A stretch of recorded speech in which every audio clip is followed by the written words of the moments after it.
Hungary में जनता ने 16 सालों से सत्ता में काबिज विक्टर ओरबान को प्रधानमंत्री पद से हटाने के लिए दिया वोट। और इधर इंडिया में नोएडा के फैक्ट्री वर्कर्स ने किया हिंसक आंदोलन अपनी मांगों को लेकर। आप सोचेंगे इन दोनों बातों में क्या सिमिलैरिटी है, कहीं कोई कनेक्शन ही नहीं है, क्यों मैं ऐसी बहकी बहकी बातें कर रहा हूं। लेकिन नहीं, जरा ध्यान से सुनिए और सोचिए, क्या इन दोनों मामलों में कोई कॉमन लिंक है? क्या दोनों ही जगह रॉ ह्यूमन इमोशंस का आउटबर्स्ट नहीं दिखता है आपको? क्या हंगरी से लेकर नोएडा तक लोगों ने उस सरकार और सिस्टम के खिलाफ अपना गुस्सा नहीं है जाहिर किया जिसकी आइडियोलॉजी के वो दीवाने रहे हैं? एक तरह का ब्लाइंड सपोर्ट रहा है उस सिस्टम को जिसके मुखालफत में आज वो खड़े हैं। और यही है मेरी आज की कहानी, when ideology meets day to day reality. जब चुनाव पॉलिटिकल आइडियोलॉजी और रोजमर्रा की जरूरत के बीच होती है तो भूख जीत जाती है और आइडियोलॉजी को सपोर्ट हार जाता है। एक मेन स्ट्रीम नैरेटिव से जन्मा परसेप्शन और आइडियोलॉजिकल एफिनिटी तभी तक काम करती है जब तक कि उसकी कीमत खुद को न चुकानी पड़े।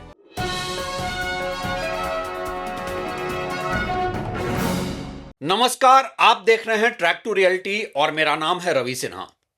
एक तरफ हंगरी में लोग बढ़ते कॉस्ट ऑफ लिविंग क्राइसिस और सिस्टम में करप्शन की फीलिंग से फ्रस्ट्रेटेड थे, तो वहीं दूसरी तरफ नोएडा के फैक्ट्री वर्कर्स भी कॉस्ट ऑफ लिविंग और सिस्टम में एक्सप्लॉयटेशन के खिलाफ परेशान थे। दोनों ही जगह आइडियोलॉजी पर भारी पड़ गया डे टू डे की रियलिटी। दुनिया का इतिहास गवाह है कि ideology versus day to day reality में आइडियोलॉजी का एक शेल्फ लाइफ तो होता है, लेकिन जीत अपनी जरूरत की होती है। पब्लिक का जो रॉ इमोशन किसी पॉलिटिकल चेहरा या सरकार और सिस्टम की ताकत होती है, वही इमोशन उसकी नींव भी हिला देती है जब लोग अपने सर्वाइवल के लिए जद्दोजहद करने लगते हैं। आज ये लोगों की डे टू डे रियलिटी ही है जो सरकार और सिस्टम के हर पावरफुल नैरेटिव पर भारी पड़ती जा रही है। लोग खड़े हो रहे हैं उस आइडियोलॉजी के सामने जो उनकी खुद की ही चॉइस रही है, क्योंकि यहां गैप सिर्फ थ्योरी वर्सेस प्रैक्टिस का नहीं बल्कि एस्पिरेशन वर्सेस सर्वाइवल का है। आज इस वीडियो में हम सीधे ग्राउंड लेवल तरीके से समझेंगे कि कैसे मेन स्ट्रीम नैरेटिव पर बना आइडियोलॉजी काम करता है और कब ये काम करना बंद कर देता है। और इस रियलिटी को समझने के लिए वीडियो को आपका लाइक, हाइप और शेयर तो बनता है। अगर आपने अभी तक इस चैनल को सब्सक्राइब नहीं किया है तो सब्सक्राइब भी कर लें। इंडिया में 2011 के बाद से ही एक मेन स्ट्रीम आइडियोलॉजिकल शिफ्ट दिखने लगा था, जब लोगों के जहन में एक परसेप्शन बनाया जा रहा था कि देश में भ्रष्टाचार बहुत है। लोग देश की इकोनॉमिक ग्रोथ पर भी सवाल उठाने लगे थे, क्योंकि उन्हें सरकार और सिस्टम से और ज्यादा की उम्मीद थी। अन्ना आंदोलन इस आइडियोलॉजिकल शिफ्ट की बस सीढ़ी भर था और इसी वक्त एक चेहरा आया देश के सामने, नरेंद्र मोदी का, जिसके पास हर समस्या का समाधान था, भ्रष्टाचार से लेकर राष्ट्रवाद तक।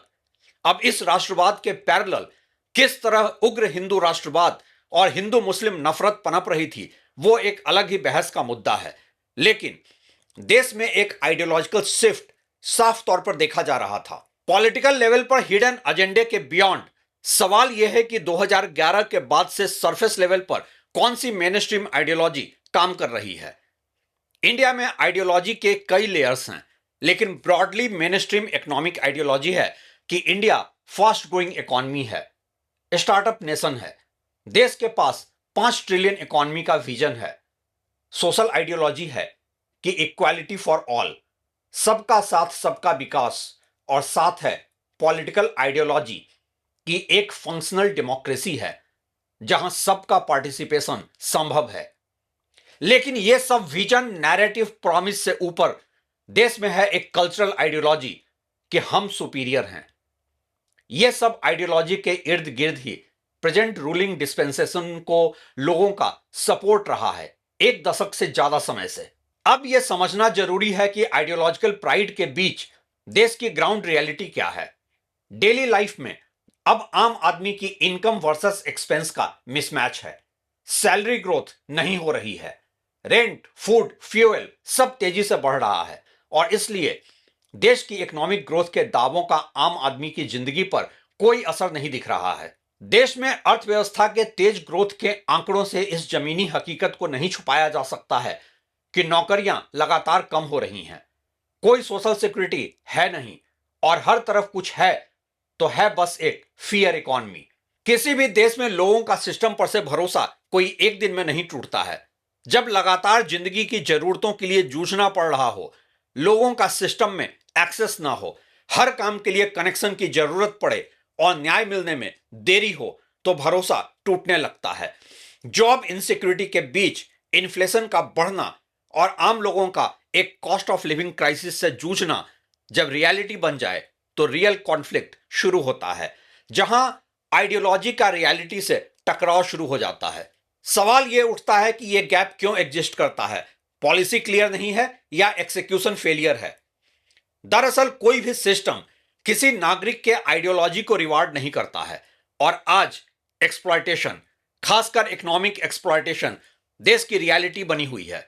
इन सब का कंसेक्वेंस है वो डेंजर जोन जब आइडियोलॉजी और रियलिटी का गैप बढ़ता चला जाता है और लोगों के सब्र का बांध टूट जाता है। Frustration, distrust in system, sudden anger burst, protest धीरे धीरे रियलिटी बन जाती है और लोग होने लगते हैं प्रैक्टिकल कि आइडियोलॉजी की हिडन रियलिटी को समझो, सिर्फ नैरेटिव को फॉलो मत करो, रियलिटी के हिसाब से प्ले करो। आज इंडिया में आइडियोलॉजी एक फील गुड फैक्टर हो सकती है समाज के एक हिस्से के लिए, लेकिन रियलिटी सर्वाइवल सिखाती है। क्या इंडिया में जो लोग सरकार और सिस्टम को आइडियोलॉजिकल लेवल पर सपोर्ट भी करते हैं, वो अपनी कंडीशन से आज खुश हैं? सीधा जवाब नहीं। कई लोग जो सरकार की आइडियोलॉजी से सहमत हैं, वो अपनी खुद की आर्थिक स्थिति से पूरी तरह खुश नहीं हैं, लेकिन फिर भी सपोर्ट बनाए रखते हैं। क्यों? यह समझना जरूरी है। Ideology is not equal to personal satisfaction. लोग दो अलग अलग लेवल पर सोचते हैं। नेशनल लेवल, देश सही दिशा में जा रहा है। पर्सनल लेवल, मेरी इनकम, एक्सपेंसेस स्ट्रगल कर रही हैं। यह सिर्फ पॉलिटिक्स नहीं, बल्कि ह्यूमन साइकोलॉजी में सर्वाइवल माइंडसेट को एक्सप्लेन करता है। कोर आइडिया यह है कि लोग सरकार को सिर्फ परफॉर्मेंस पर नहीं, परसेप्शन और बिलीफ पर जज करते हैं। क्या आइडियोलॉजिकल सपोर्ट और डे टू डे स्ट्रगल दोनों एक साथ सच हो सकते हैं? अगर नहीं, तो लोग सपोर्ट क्यों जारी रखते हैं इतने लंबे समय तक? पहली वजह है होप फैक्टर, उम्मीद। अभी मुश्किल है, आगे सुधरेगा। फ्यूचर एक्सपेक्टेशन प्रेजेंट पेन को दबा देता है। यह बहुत पावरफुल ड्राइवर है, इसलिए स्ट्रगल के बावजूद सपोर्ट बना रहता है। दूसरी वजह है नैरेटिव पावर। जब स्ट्रॉन्ग नैरेटिव हो कि देश आगे बढ़ रहा है, हम सही दिशा में हैं, तब लोग पर्सनल स्ट्रगल को इग्नोर कर देते हैं। तीसरी वजह है आइडेंटिटी अटैचमेंट। जहां आइडियोलॉजी जुड़ जाती है नेशन, रिलीजन, लीडर पर्सनालिटी से, तब सपोर्ट एक पर्सनल आइडेंटिटी बन जाता है। अपोज करना मतलब खुद को अपोज करना। इकोनॉमिक पेन सेकेंडरी हो जाता है। चौथी वजह है ब्लेम शिफ्ट मैकेनिज्म। जहां लोग इकोनॉमिक स्ट्रगल का कारण मानते हैं global crisis, previous governments, system inertia, लोग करंट आइडियोलॉजी को डायरेक्ट ब्लेम नहीं देते हैं। पांचवी वजह है रिलेटिव कंपैरिजन की पहले से बेहतर है या फिर दूसरे देशों, मसलन कि पाकिस्तान से हम ठीक हैं। यह कोई एब्सोल्यूट नहीं, रिलेटिव सेटिस्फैक्शन होता है जो मेन स्ट्रीम नैरेटिव से सेट होता है। छठी वजह है लो एक्सपेक्टेशंस ट्रैप। इंडिया में ऐसा ही चलता है माइंडसेट, जहां डिससेटिस्फैक्शन नॉर्मल लगने लगता है। यह adaptation basically human survival trait है, जहां इंसान एडजस्ट कर लेता है, स्ट्रगल नॉर्मल बन जाता है। यही माइंडसेट तो आज इंडियन रियलिटी है। सातवीं वजह है lack of better alternative. Option क्या है? जब स्ट्रॉन्ग ऑल्टरनेटिव नहीं दिखता तो लोग करंट सिस्टम को ही प्रेफर करते हैं, इवन इफ इम्परफेक्ट हो। आठवीं वजह है फियर फैक्टर, सटल लेकिन रियल। आम लोगों में इंस्टेबिलिटी का डर, चेंज का रिस्क होता है। जो है वही ठीक है, एक माइंडसेट बन जाता है। और नौवीं वजह है emotional versus rational divide. Voting decision 70% emotion, 30% economics. इसलिए इकोनॉमिक पेन इग्नोर हो सकता है, इमोशनल कनेक्ट स्ट्रांग बना रहता है। इंडिया में अभी भी बहुत से लोग आइडियोलॉजी से सहमत हो सकते हैं, लेकिन इसका मतलब यह नहीं है कि वे अपनी आर्थिक स्थिति से खुश हैं। सपोर्ट का कारण जो भी हो, बिलीफ, होप, आइडेंटिटी, लेकिन कम से कम फाइनेंशियल सेटिस्फैक्शन तो नहीं ही है। आज के इंडिया की रियलिटी यही है कि सेटिस्फैक्शन सीमित है कोई 1-2% लोगों तक, जो लोग जेन्युइनली खुश हैं, जिनकी इनकम बढ़ी है, बिजनेस ग्रो किया है। लेकिन मेजोरिटी तो बस इमोशनली सपोर्टिव है और इकोनॉमिकली प्रेशर में है।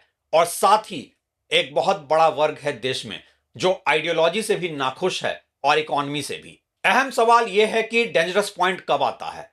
जब ये तीन चीजें एक साथ टूटती हैं, होप खत्म हो जाए, कंपैरिजन निगेटिव हो जाए और पर्सनल पेन अनबियरेबल हो जाए, तब नैरेटिव कमजोर पड़ने लगता है।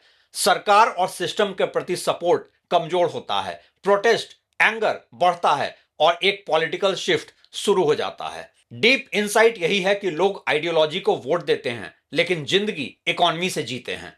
अगर इकोनॉमी लगातार दबाव में रहे तो आइडियोलॉजी अकेले लॉन्ग टर्म सस्टेन नहीं कर सकती है।